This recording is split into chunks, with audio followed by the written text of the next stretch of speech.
Hello बच्चों, कैसे हो आप? आई होप कि आप अच्छे होंगे। तो दोस्तों, मैंने काफ़ी दिन से वीडियो नहीं डाला है।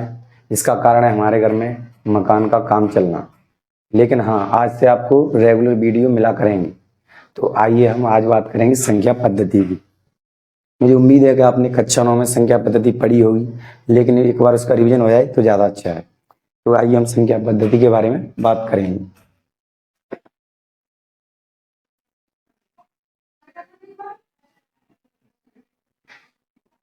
संख्या पद्धति इंग्लिश में दोस्तों इसको नंबर सिस्टम बोलते हैं। नंबर सिस्टम यानी हम संख्या की बात करेंगे।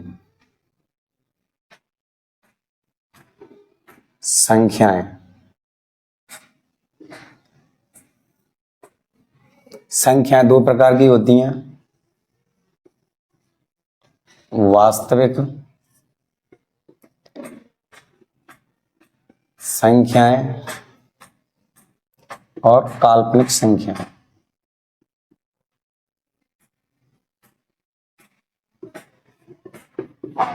वास्तविक संख्या और काल्पनिक संख्याएं। वास्तविक संख्या दोस्तों सभी संख्या होती हैं। वास्तविक संख्या में सभी संख्या आ जाती हैं जिनको हम लिखते हैं। परमेय, अपरमेय, पूर्णांक सब आ जाती हैं इसमें। और काल्पनिक संख्याएं वो होती हैं जिनकी हम कल्पना कर सकते हैं, लेकिन वो वास्तव में होती नहीं है। इसमें तो 0, 1, 2, 3 डॉट डॉट सब आ जाती हैं। और इसमें -√1, -√2 इनको हम कभी लिखते नहीं हैं, इनकी हम सिर्फ कल्पना करते हैं। वो इसमें काल्पनिक संख्या होती हैं। और जो वास्तविक संख्या होती हैं वो दो प्रकार की होती हैं। नंबर 1 परमेय संख्याएं, नंबर 2 अपरमेय संख्याएं। अपरमेय संख्याएं परमेय संख्या कौन सी होती हैं दोस्तों? वे संख्याएं जिन्हें हम पीवटी के रूप में लिख सकते हैं, वो परमेय संख्या होती हैं। तो इसकी परिभाषा लिख लेते हैं।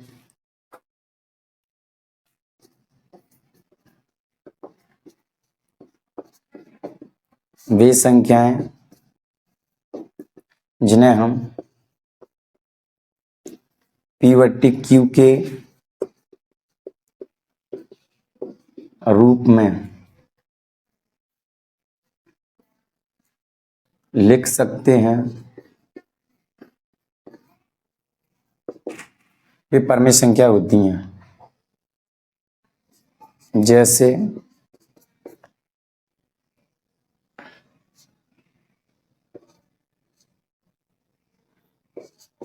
3/5, 0, -5, कोई भी संख्या ले लो, वो परमेय संख्या होती है। लेकिन जहां क्यू बराबर 0 नहीं ले सकते हैं, जहां क्यू बराबर नहीं है 0, यानी बटे में क्यू बराबर 0 नहीं ले सकते हैं बस, और सभी भिन्न परमेय संख्या में आ जाती है। अब सीखेंगे अपरमेय संख्याएं। अपरमेय संख्या दोस्तों वे संख्या होती हैं जिन्हें हम पीवटी के रूप में नहीं लिख सकते हैं। तो इसकी परिभाषा लिखेंगे। वे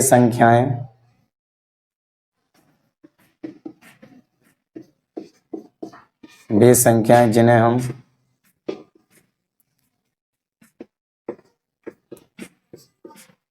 पीवटी क्यूब के रूप में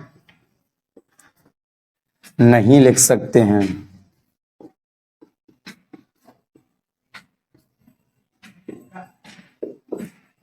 नहीं लिख सकते हैं, उन्हें अपरमेय संख्या कहते हैं। जैसे √2, √3, √5, √7 डॉट डॉट डॉट। इसमें √4 नहीं लेंगे क्योंकि √4 का वर्गमूल 2 आ जाता है, तो ये अपरमेय नहीं होगी, इसलिए ये अपरमेय है। ये होगी परमेय और अपरमेय। अब मैं दोस्तों इसको ऊपर से साफ करता हूं। फिर हम और संख्या सीखेंगे।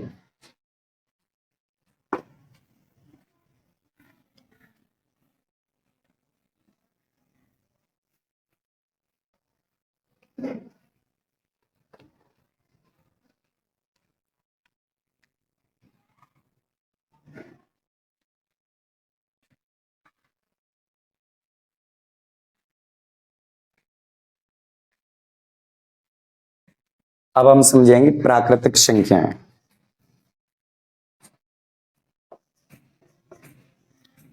प्राकृतिक संख्याएं, इंग्लिश में नेचुरल नंबर। प्राकृतिक संख्या कौन सी होती है दोस्तों? वे संख्याएं जिन्हें हम एक से शुरू कर अनंत तक ले जाती हैं, यानी वे संख्याएं जो एक से शुरू होकर अनंत तक जाती हैं प्राकृतिक संख्याएं कहलाती हैं। तो इसकी परिभाषा लिख लेंगे। वे संख्याएं जो एक से लेकर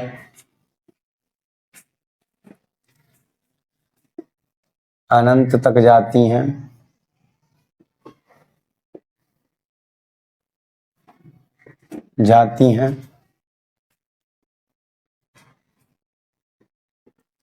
प्राकृतिक संख्याएं कहलाती हैं।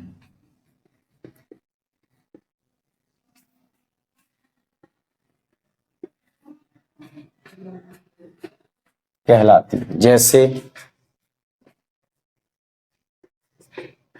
1, 2, 3, 4, 5, 6 डॉट डॉट डॉट, यानी ये अनंत तक जा सकती हैं। ये हो गई प्राकृतिक संख्याएं। इसके बाद समझेंगे हम पूर्ण संख्याएं।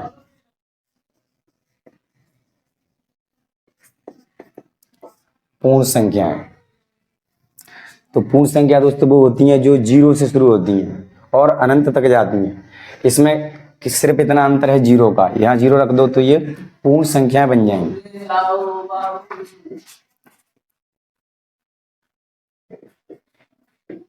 वे संख्याएं जो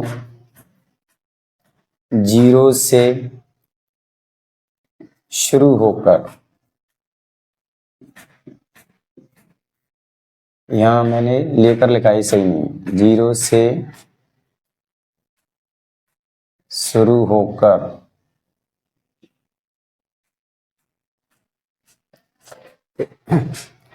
वे संख्याएं जो 0 से शुरू होकर अनंत तक जाती हैं, अनंत तक जाती हैं, पूर्ण संख्या कहलाती हैं। पूर्ण संख्याएं कहलाती हैं और इसमें 1 से शुरू होकर अनंत तक जाती हैं और ये 0 से शुरू होती हैं, बस 0 का अंतर है इनमें। जैसे 0, 1, 2, 3, 4, 5, 6, 7, 8, 9 डॉट डॉट डॉट अनंत, यानी ये अनंत तक जाती हैं। तो ये होगी अपनी पूर्ण संख्याएं। और एक होती है पूर्णांक। पूर्णांक यानी इंटीजर्स। पूर्ण संख्या इंग्लिश में होल नंबर बोलते हैं, पूर्णांक को इंटीजर्स बोलते हैं।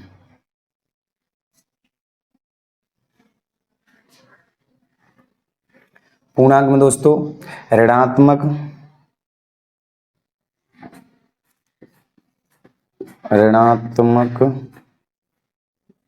संख्या और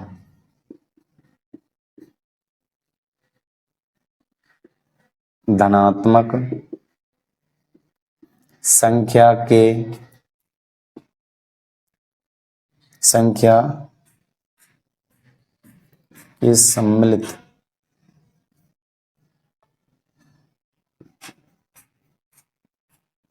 सम्मिलित रूप को ऋणात्मक संख्या और धनात्मक संख्या के सम्मिलित रूप को पूर्णांक कहते हैं।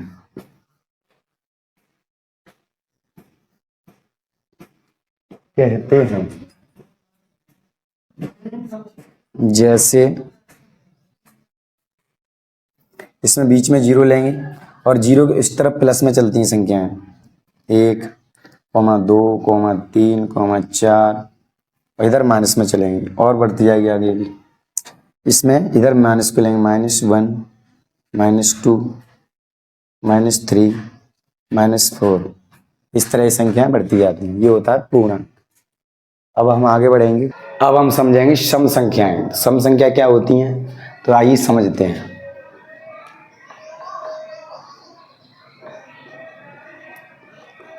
सम संख्याएं, इंग्लिश में दोस्तों इनको इवन नंबर बोलते हैं। तो आइए इसकी हम परिभाषा समझेंगे। वे संख्याएं जो 2 से विभाजित हो जाती हैं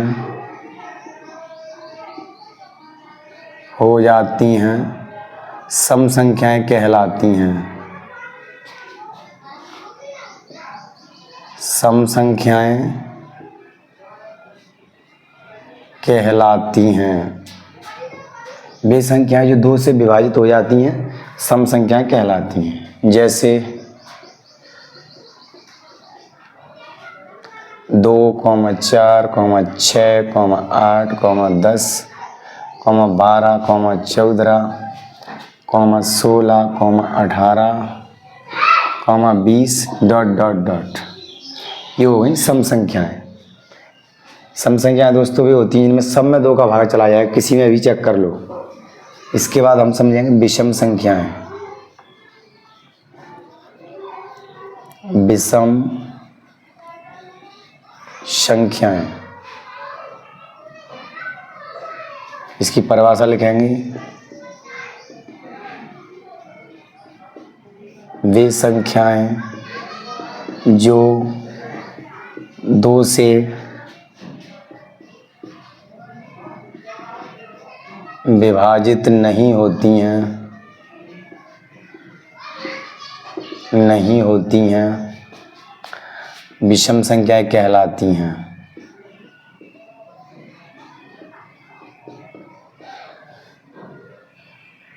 विषम संख्याएं कहलाती हैं। जैसे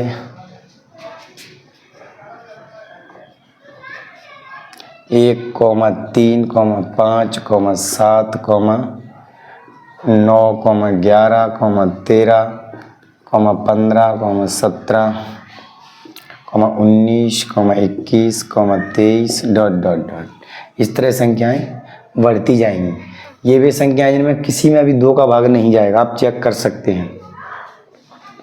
अब हम समझेंगे भाज्य और अभाज्य।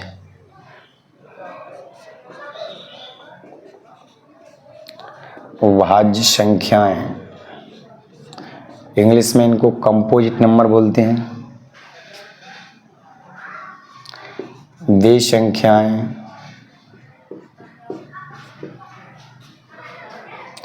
संख्याएं जो एक व स्वयं के अलावा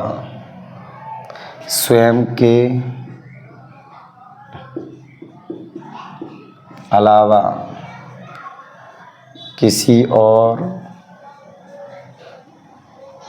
संख्या से विभाजित हो जाती हैं। विभाजित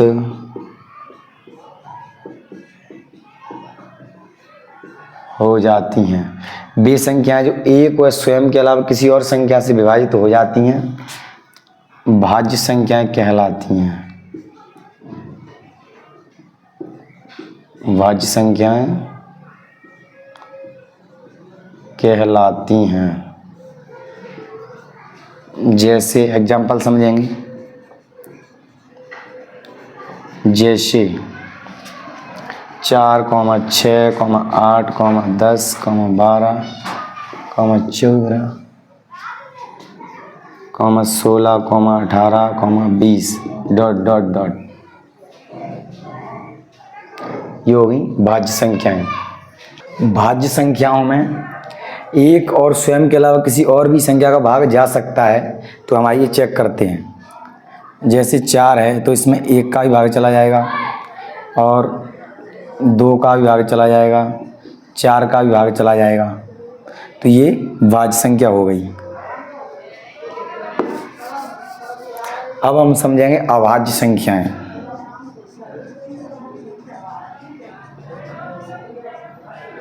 अभाज्य संख्याएं, इंग्लिश में दोस्तों इसको प्राइम नंबर बोलते हैं। अब इसकी परिभाषा समझेंगे। वे संख्याएं जो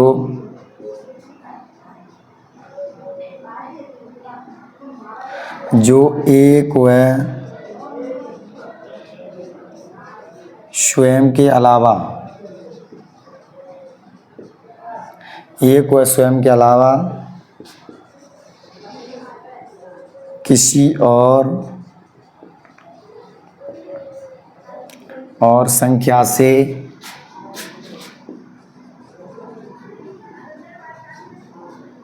विभाजित नहीं होती हैं अभाज्य संख्याएं कहलाती हैं। अभाज्य संख्याएं कहलाती हैं। जैसे अभाज्य संख्या समझेंगे दोस्तों, जिनका एग्जाम्पल जैसे 2, 3, 5, 7, 11, 13, 17, 19, 23, ये हो गई अभाज्य संख्याएं। Dot dot dot. सबसे ये क्वेश्चन बहुत पूछा जाता है, सबसे छोटी अभाज्य संख्या। तो सबसे छोटी भाज्य संख्या दोस्तों 2 है और सबसे छोटी भाज्य संख्या 4 है। ये अपनी अभाज्य संख्या और भाज्य संख्या दोनों हो गई। अभाज्य संख्या में दोस्तों एक और स्वयं के अलावा किसी संख्या का भाग नहीं जाता है, तो उसको हम भाग दे के समझते हैं। जैसे 2 है तो 2 में सिर्फ 2 का भाग चला जाएगा और 1 का भी चला जाएगा, लेकिन और किसी संख्या का भाग नहीं जाएगा। ये होती हैं अभाज्य संख्याएं। किसी भी संख्या में चेक कर सकते हैं आप। इसके बाद समझेंगे हम सह अभाज्य संख्याएं। सह अभाज्य संख्याएं, इंग्लिश में इसको को प्राइम नंबर बोलते हैं। को प्राइम नंबर वे संख्याएं जिनका HCF है गुणनखंड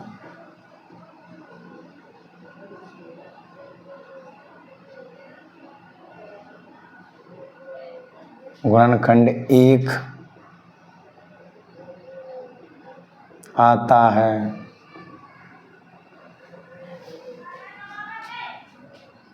सहअभाज्य संख्या कहलाती हैं। सहअभाज्य संख्याएं कहलाती हैं। जैसे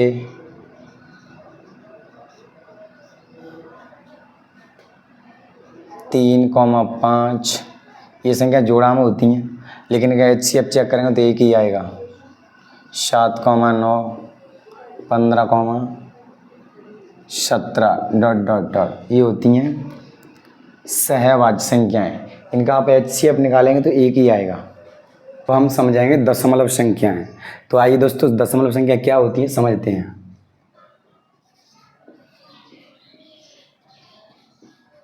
दशमलव संख्याएं, दशमलव संख्याएं दोस्तों 2 प्रकार की होती हैं। नंबर 1 शांत दशमलव,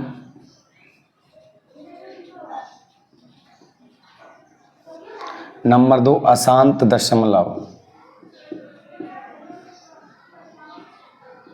अशांत दशमलव।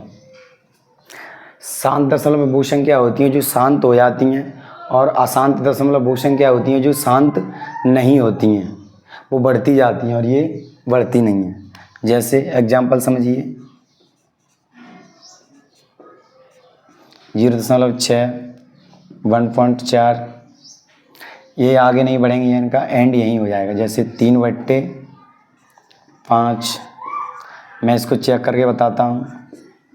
3 में हम 5 का भाग देंगे तो 3 में जाएगा नहीं, तो भाग टूटी 0, पॉइंट लगाओ, यहाँ 0 बढ़ा दो, 5 छक्के 30, मतलब ये संख्या आगे नहीं बढ़ रही है, इसका यहीं एंड हो गया, समाप्त हो गई है। तो ये हो गई शांत दशमलव। अब हम समझेंगे अशांत दशमलव। जो संख्याएं शांत नहीं होती हैं वो अशांत दशमलव होती हैं। जैसे 0.33333, ये संख्या बढ़ती जाती हैं। 0.77777, ऐसे ये बढ़ती जाएंगी। 1 4 8 5 7, इस तरह ये बढ़ती जाती होती हैं अशांत दशमलव।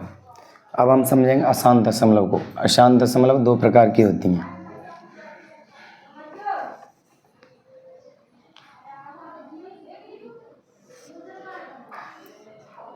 अशांत दशमलव 2 प्रकार की होती हैं।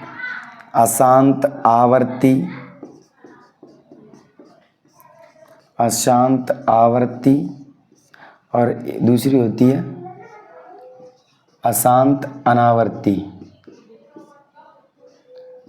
अशांत अनावर्ती। अशांत आवर्ती कौन सी संख्या होती है दोस्तों, समझिए। अशांत आवर्ती में दोस्तों संख्याएं वही संख्या रिपीट होती हैं बार बार। जैसे 0.33333, इस तरह संख्या रिपीट होती जाएगी। तो इसको हम, जो संख्या बार बार रिपीट होती है तो उसको हम बार के रूप में लिख सकते हैं, उसके ऊपर बार लगा देते हैं। इसमें 3 बार बार रिपीट हो रही है तो 3 के ऊपर बार लगा दिया।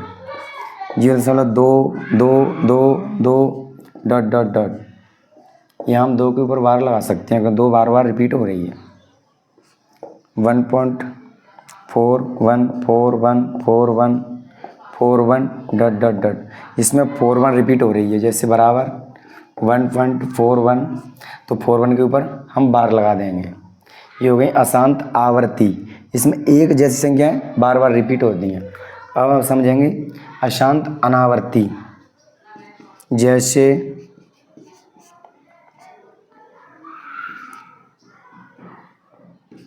4.985676472 इस तरह ये बढ़ती जाएंगी, लेकिन इसमें संख्याएं सब अलग अलग आएंगी, एक जैसी रिपीट नहीं होंगी, वो होती है अशांत अनावर्ती।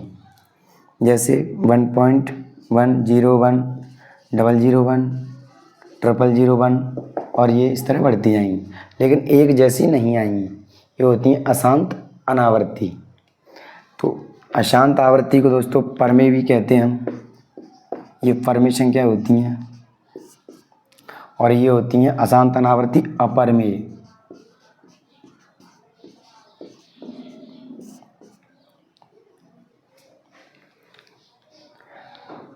इस तरह अपनी सभी संख्याएं कंप्लीट हुई। आशा करता हूं कि आपको ये सभी संख्याएं समझ में आई होंगी। तो आज के लिए इतना ही, फिर मिलेंगे किसी अगले वीडियो में, तब तक के लिए बाय।